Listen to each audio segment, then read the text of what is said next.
Hello everybody, welcome back to मेरे YouTube channel. और आज हम लोग चैप्टर 2 के साथ शुरुआत कर रहे हैं। I am not really sure कि चैप्टर कब खत्म होगा, बिकॉज बहुत ही बड़ा चैप्टर है ये, लेकिन उतना ही ज़्यादा इंटरेस्टिंग चैप्टर भी है। और ये तुम लोग के एग्जाम पॉइंट ऑफ व्यू से बहुत ज़्यादा इंपॉर्टेंट है, लॉन्ग आंसर्स के लिए, शॉर्ट आंसर के लिए, MCQ के लिए। तो प्लीज़ बहुत ही तरीके से पढ़ना और बिल्कुल स्टोरी की तरह पढ़ना, मज़ा तुमको ज़रूर आएगा। शुरुआत करते अपने टॉपिक पे। इससे पहले कि हम यहाँ पे जंप करें, आई होप कि तुमको ये बेसिक्स पता है, क्योंकि मैं हर चैप्टर कहीं ना कहीं इसी से शुरू करती हूँ। ठीक है, तुम लोगों को पता है कि 1600s के दौरान इंग्लैंड की महारानी कौन थी? इंग्लैंड की महारानी थी क्वीन एलिजाबेथ।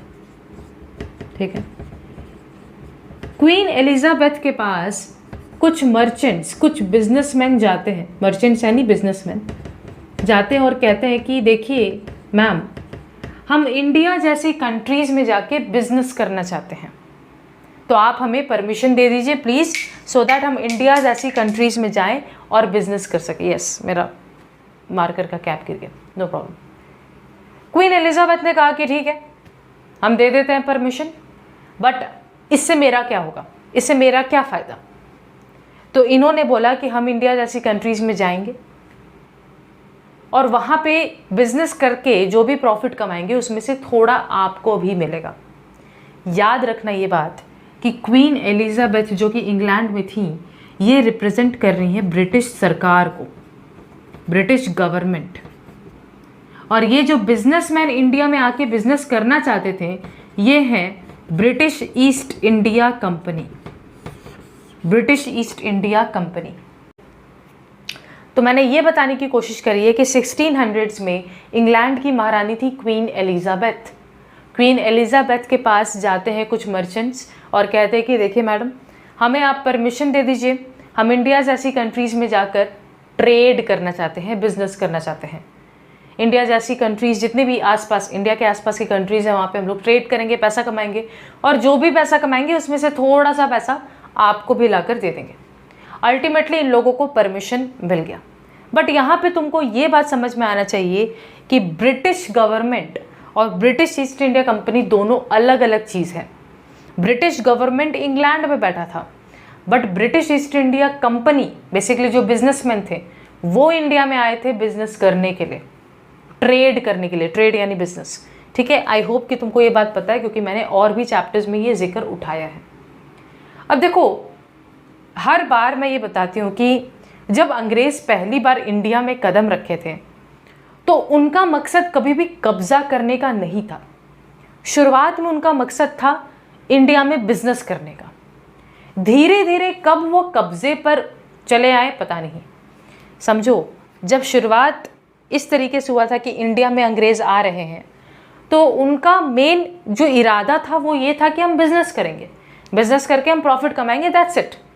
यानी कि शुरुआत में उनका जो मोटिव था वो था ट्रेड, ट्रेड का मतलब बिजनेस। लेकिन धीरे धीरे वो कब टेरिटरी में बदल गया, कब कब्जे में बदल गया, ये पता नहीं, राइट। तो शुरुआत में जो अंग्रेज़, ब्रिटिश ईस्ट इंडिया कंपनी आई थी, वो किस मोटिव से आई थी? ट्रेड के मोटिव से आई थी। और धीरे धीरे उनका मोटिव ट्रेड टू टेरिटरी पे चला गया, कब्जे पर चला गया। धीरे धीरे बहुत सारे बैटल्स हुए, है ना, हम लोग जानते हैं, battle of Plassey, battle of Buxar, ऐसे बहुत सारे युद्ध हुए, डिटेल में वहाँ नहीं जाना है। बट बैटल ऑफ प्लासी और जितने भी सक्सेसिव युद्ध हुए, वॉर हुए, उसमें जब जब अंग्रेज़ जीतते थे तो उनको और ज़्यादा कॉन्फिडेंस मिलने लगा कि अब हमारे पास इतना पावर है कि हम इंडिया के ऊपर कब्जा जमा सकते हैं। और धीरे धीरे बंगाल के ऊपर, फिर आगे जितने भी रीजन्स हैं, थोड़ा थोड़ा करके कब्जा जमाना शुरू कर दिया। तो सिग्निफिकेंटली हम ये देख पाते हैं कि बैटल ऑफ प्लासी, जो कि अंग्रेज़ों का पहला लड़ाई था इंडिया के अंदर, उसमें जो 1757 में हुआ था, उसको जीतने के बाद, बैटल ऑफ प्लासी में अंग्रेज़ जीत गए थे, उसको जीतने के बाद अंग्रेज़ों के अंदर ये बहुत ज़्यादा ओवर कॉन्फिडेंस आ गया, या कॉन्फिडेंस आ गया, जो भी कह लो, कि वो इंडिया के ऊपर कब्जा जमा सकते हैं। और धीरे धीरे इंडिया में, बंगाल में जितने भी फिनेंशियल के जो फाइनेंसेस के मामले थे, रिलीजन के मामले थे, सोसाइटी के मामले थे, अंग्रेज़ों ने अपने कब्ज़े में लेना शुरू कर दिया। यानी साधारण रूप में यहाँ पे ये लोग कब्ज़ा करना शुरू कर दिए। कब्जा करना शुरू कर दिया। आई होप कि मेरा कब्जा का स्पेलिंग राइट है, मेरा हिंदी वैसे भी बहुत बेकार है। तो तुम लोग प्लीज़, मैं बार बार, मेरा आदत है कि मैं स्टोरी को रिपीट करती रहती हूँ सो दैट तुम्हारे दिमाग में बैठ जाए। तो शुरुआत में अंग्रेज आए थे किस मोटिव से? जो ब्रिटिश ईस्ट इंडिया कंपनी आई थी वो प्रॉफिट कमाने के मोटिव से आई थी, यानी ट्रेड करने के लिए आई थी, बिजनेस करने के लिए आई थी। लेकिन धीरे धीरे उनका मोटिव कब्जे पर उतर आया, यानी टेरिटरी पर उतर आया। ओके, और कैसे? Battle of Plassey, battle of Buxar, ऐसे सारे वॉर्स में जब अंग्रेज जीतते चले गए तो उनको कॉन्फिडेंस मिलने लगा कि हम अब जो है कब्जा कर सकते हैं इंडिया के अंदर। और इंडिया में जो रिलीजन के मामले थे, सोसाइटी के मामले थे, एजुकेशन के मामले थे, पॉलिटिक्स थे, सबके ऊपर अंग्रेजी जो कंपनी थी उसने अपना अधिकार जमाना शुरू कर दिया था। ठीक है, ये पॉइंट तुमको समझ में आया? ये जस्ट इस चैप्टर का इंट्रो है, समझ पा रहे हो? अब देखो, सोशल मैल प्रैक्टिसेस। मैल प्रैक्टिसेस क्या होता है? देखो, तुम जानते होगे कि जैसे एक मशीन होता है, अगर वो मशीन खराब हो जाए तो हम बोलते हैं कि मशीन मैल फंक्शन कर रहा है, यानी मैल फंक्शन मतलब खराब तरीके से परफॉर्म कर रहा है, सही परफॉर्मेंस नहीं कर रहा। उसी तरीके से मैल प्रैक्टिस का मतलब होता है बुरा प्रैक्टिस। बुरा प्रैक्टिस यानी हमारे सोसाइटी के अंदर काफ़ी सारी बुरी चीज़ें उस समय हो रही थी। मतलब दीदी, जैसे तुम लोग जानते हो सती प्रथा, छोटी बच्चियों का शादी, दहेज, दहेज तो खैर अभी भी चलता है, लेकिन दहेज, ये सब हमारी सोसाइटी के अंदर मौजूद बुराइयां थी। तो इंडिया जो था ना, वो यही बताने की कोशिश करी गई कि 18th सेंचुरी में जो इंडिया था और स्पेसिफिकली बंगाल था, क्योंकि बंगाल एक इम्पॉर्टेंट सेंटर है, ठीक है, अंग्रेज़ों के टाइम पे बंगाल पूरा एक इम्पॉर्टेंट सेंटर था ट्रेड के लिए। और धीरे धीरे अंग्रेज़ों ने बंगाल में ही अपना सबसे पहले कब्जा जमाना शुरू किया था, तो बंगाल एक इम्पॉर्टेंट सेंटर है। हम ये देख पाते हैं कि 18th सेंचुरी के दौरान जो बंगाल था, या तुम लोग इंडिया भी समझ सकते हो, इंडिया, उसमें डार्क पीरियड माना गया है 18th सेंचुरी को। 18th सेंचुरी को बंगाल या इंडिया में डार्क पीरियड माना गया है। डार्क का मतलब ये नहीं कि रोशनी नहीं था, लाइट नहीं था, थॉमस अल्वा एडिसन ने लाइट नहीं बनाया, ऐसा सेंस में डार्क नहीं बोला जा रहा है। डार्क इन द सेंस कि लोगों के सोच बहुत ज़्यादा तुच्छ थे, दबे हुए थे, कंजर्वेटिव थे। लोग बहुत ही रिस्ट्रिक्टेड सोच रखते थे, जिसके कारण सोसाइटी में बिल्कुल ही वुमेन के लिए तो कोई भी रिस्पेक्ट नहीं था। वुमेन के एजुकेशन का कोई बात नहीं उठाता था। चाइल्ड मैरिज हर जगह हो रहा था। एक बच्ची का बूढ़े के साथ शादी हो रहा है। ये इतनी बेकार चीज़ें, सती प्रथा, इतनी बेकार चीज़ें पूरे समाज में फैली हुई थी। इसी को बोला गया है सोशल मैल प्रैक्टिस। सोशल यानी सोसाइटी से जुड़ा हुआ, एंड मैल प्रैक्टिस यानी बुरी चीज़ें। अब याद रखना, इंडिया में 18th सेंचुरी को या बंगाल में 18th सेंचुरी को डार्क पीरियड माना गया है, बिकॉज इस समय लोगों के सोच बहुत ज़्यादा रिस्ट्रिक्टेड, बहुत ज़्यादा दबे हुए थे। बिल्कुल भी लोग अच्छा तरीके से नहीं सोचते थे, वुमेन के बारे में तो बिल्कुल ही नहीं। बात समझ पा रहे हो? तो मैं यहाँ पे इतना बताना चाहती हूँ कि ये जो टॉपिक था, जो ब्रिटिश ईस्ट इंडिया कंपनी आए इंडिया के अंदर, ट्रेड वगैरह, ये एक अलग पार्ट है, ठीक है, इसका डिस्कशन हो गया। फिर हम लोगों ने डिस्कशन किया कि सोशल मैल प्रैक्टिस, सोसाइटी में जो बुराइयां चल रही थी, उसी के कारण इतना बुराई फैला था कि हम लोगों ने 18th सेंचुरी के इंडिया को डार्क पीरियड घोषित कर दिया। काफ़ी हिस्टोरियंस बोलते हैं कि 18th सेंचुरी का बंगाल बिल्कुल ही डार्क पीरियड था। बंगाल में बुराइयां ही बुराइयां फैली हुई थी, लोगों के सोच बिल्कुल बेकार चल रहे थे। ठीक है, ये 2 पॉइंट क्लियर हुआ। ठीक है, अलग अलग बातचीत हो रहा है। ठीक है, ये एक बक्सा क्लियर कर दिया मैंने, box. Now I talked about this. अब हम इसके बारे में बात करेंगे। देखो, अब तुम मेरे को बताओ, अगर कोई रिसर्चर है, कोई हिस्टोरियन है, वो किसी एक मुद्दे पर रिसर्च कर रहा है, उसको एग्जैक्ट जानना है कि ये सच्चा है या नहीं है, क्या वो इंटरनेट के भरोसे रह सकता है? नहीं, क्योंकि इंटरनेट में जो डेटा है ज़रूरी नहीं है कि वो सही डेटा हो, सही फैक्ट हो। इसीलिए अगर हमको उस समय का हिस्ट्री के बारे में सच्चा नॉलेज चाहिए ना, तो हमें उस समय के न्यूज़पेपर्स, बुक्स को पढ़ना पड़ेगा। उस समय जो न्यूज़पेपर्स छप रहे थे, उनमें क्या क्या चीज़ें लिखी जा रही थी, क्योंकि वो तो करंट न्यूज़ थे, वो उस समय छप रहे थे, यानी कि वो सच्चे हैं। उनका हमको सहारा लेना पड़ेगा, हमको बुक्स पढ़ना पड़ेगा उस समय में जो छपे थे, तभी हम उस समय का असली नॉलेज ले सकते हैं। जैसे फॉर एग्जाम्पल, अभी मैंने बताया कि 18th सेंचुरी कि जो इंडिया या बंगाल है उसको डार्क पीरियड बोला गया है, यानी कि बहुत ज़्यादा समाज में बुराइयाँ फैली हुई थी। तो ये बुराइयाँ फैली हुई हैं समाज के अंदर 18th सेंचुरी में, ये कैसे पता चला? 18th सेंचुरी के न्यूज़पेपर्स, बुक्स को पढ़ के, क्योंकि उस न्यूज़पेपर्स और बुक्स में इन सब बातों के बारे में चर्चा उठाया जा रहा था कि देखो बंगाल में ये चल रहा है, इतनी बुराई फैली हुई है। तो न्यूज़पेपर्स और बुक्स को पढ़ के हमें अंदेशा लग जाता है या अंदाज़ा लग जाता है कि उस समय का हाल कैसा था। सो तुमको ऐसा नहीं लगता कि हम सचमुच न्यूज़पेपर, मैगजीन्स, जर्नल्स के ऊपर बहुत ज़्यादा डिपेंडेंट हैं इंफॉर्मेशन के लिए, सच्चे इंफॉर्मेशन के लिए?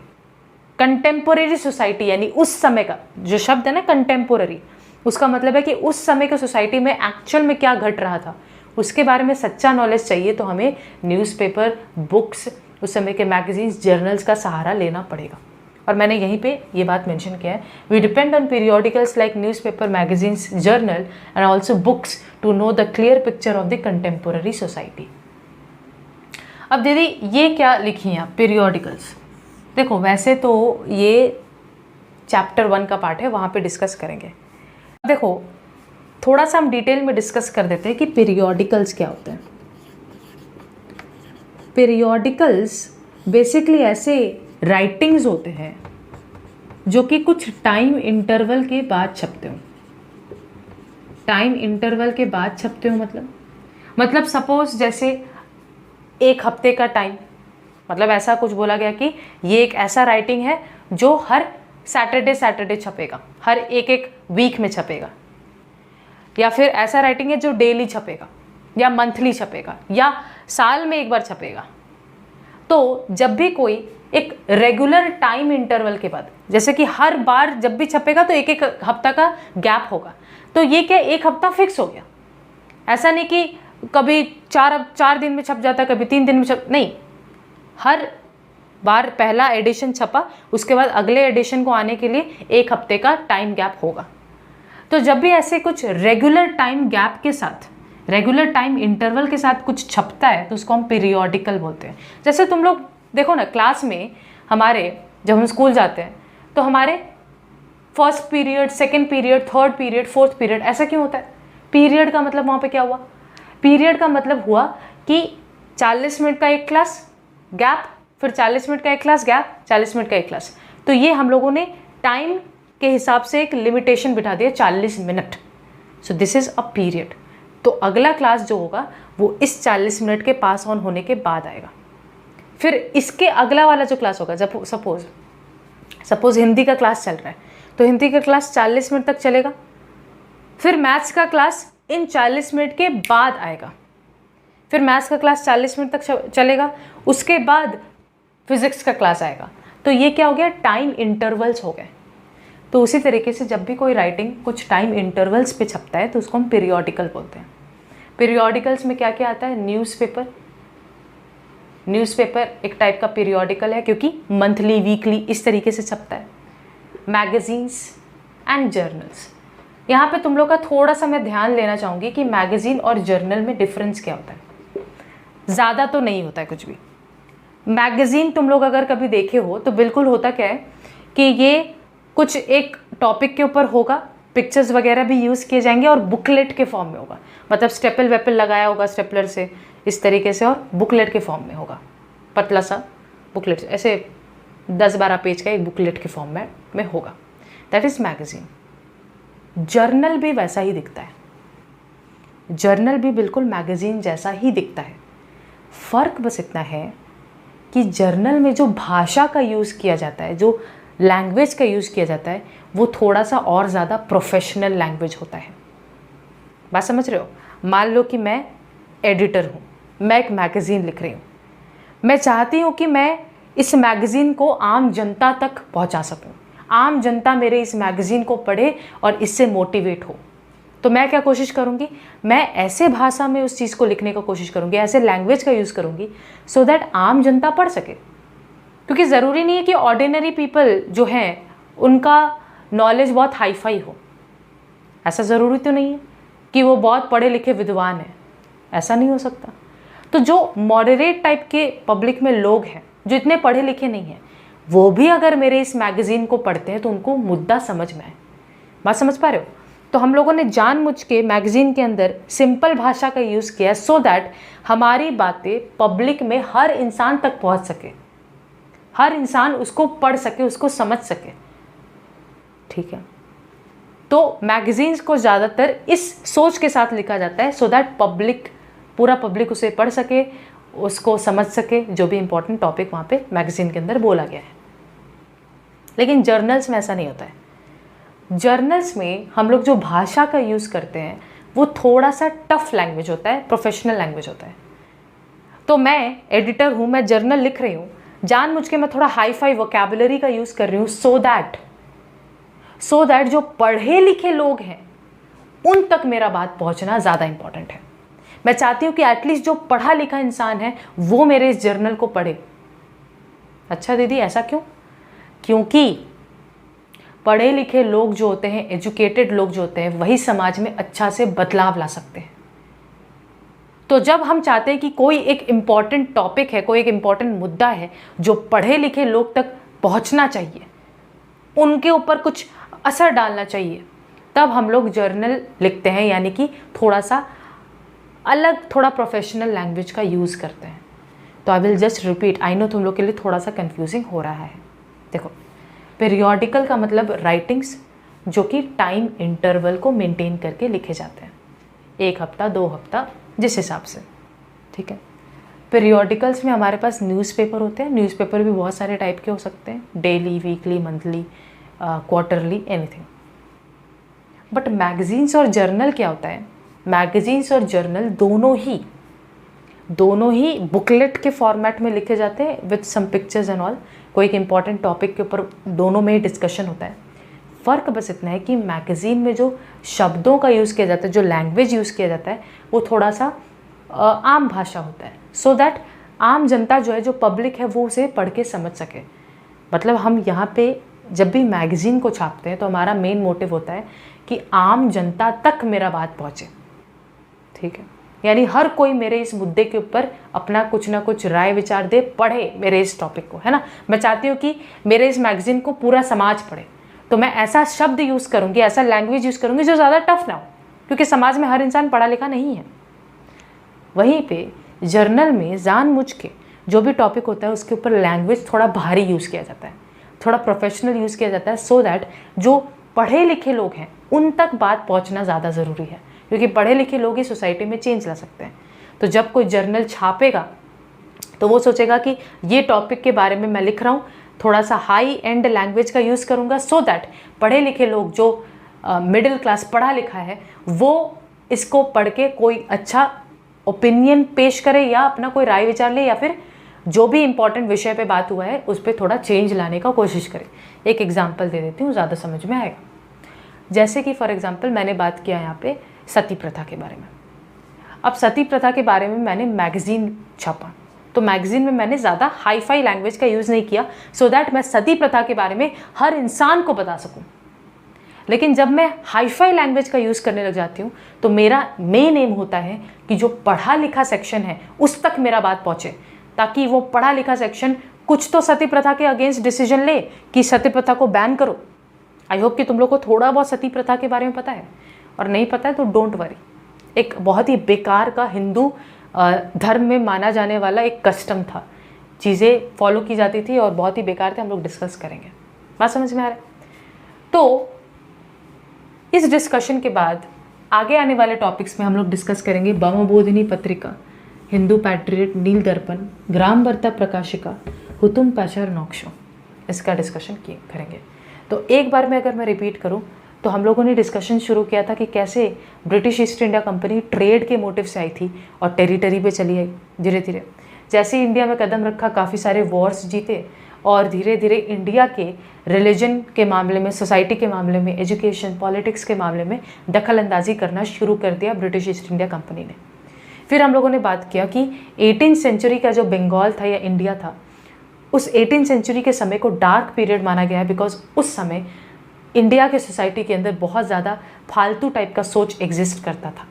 ठीक है, उसके बाद मैंने ये बोला कि अगर तुमको उस ज़माने का सच्चा हिस्ट्री जानना है तो उस ज़माने के न्यूज़पेपर, जर्नल, मैगज़ीन, बुक्स को रीड करना पड़ेगा, क्योंकि वही एक ट्रू सोर्स ऑफ इंफॉर्मेशन होंगे। फिर मैंने तुमको एक्सप्लेन किया कि पीरियोडिकल्स मतलब क्या, जो टाइम इंटरवल्स पे छपे, और उसमें मैंने न्यूज़पेपर, मैगज़ीन्स और जर्नल का डिस्कशन किया। मैगज़ीन्स और जर्नल में बस लैंग्वेज का हार्ड, कितना टफ लैंग्वेज होगा, इसी का डिफरेंस होता है, ठीक है। मैगज़ीन में इजी लैंग्वेज का यूज़ किया जाता है, जर्नल में थोड़ा सा प्रोफेशनल लैंग्वेज। आई होप कि तुमको ये स्टार्टिंग का इंट्रोडक्शन समझ में आया। आगे आने वाले टॉपिक्स में हम लोग ब्रह्मबोधिनी पत्रिका को डिटेल में डिस्कस करेंगे, बिकॉज यहाँ से क्वेश्चन आ सकता है कि ब्रह्मबोधिनी पत्रिका का ऑब्जेक्टिव क्या था, तो हम लोग डिटेल में डिस्कस करेंगे, don't worry. Thank you so much for watching. अगर पसंद आया देन यू कैन शेयर।